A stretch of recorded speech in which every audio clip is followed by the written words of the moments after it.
Hello, everyone. Thanks for logging on to CBSColorado.com. Time now for a few extra minutes with Hall of Famer Dan Issel. Nuggets in a win-or-go-home scenario. Dan, what is the #1 key for the Nuggets getting a win tonight? Two things. They have to shoot better than they shot in Minneapolis. They're not going to beat anybody shooting 38, 37%.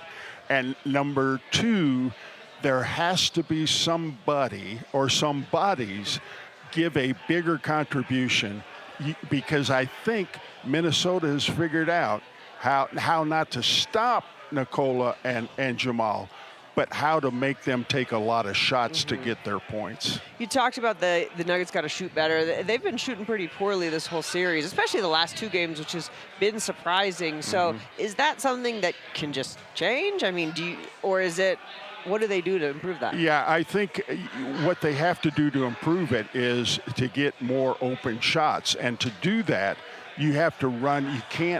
You can't go one-on-one against this Minnesota team and get open shots. They're too good defensively. So you got to help one another out. You got to set screens. You got to make hard cuts, backdoor cuts to take away the pressure on the wings.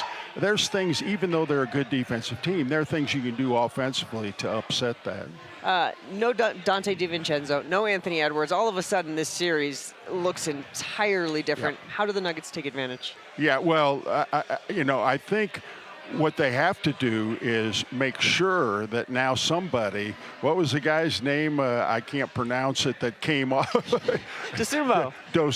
Yeah. He came off the bench and got 43 points. Yeah, you can't do that. And McDaniels made the comment that none of these guys can guard anybody, and they have to prove them wrong. Yeah.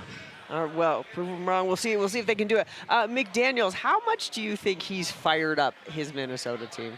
I think a lot. Yeah. Because usually when a guy says something like that, if it doesn't get a response, then it's kind of poo-poo. Yeah. But it is obvious that with what he said and what he's done, he's under the skin of the Nuggets. No question about that. Yeah, it seems like it's working, but then at the end we saw Jokic finally get mad with him taking the bucket with a second to go.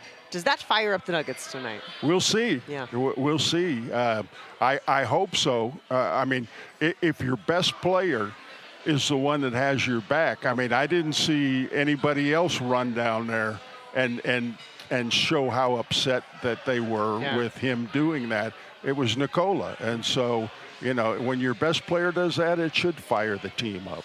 All right, well, we will find out. Nuggets tip-off at 8:30 tonight. Dan, a pleasure as always. Thanks for taking the time. Thank you, Romy. Guys, thanks for joining us. See you next time.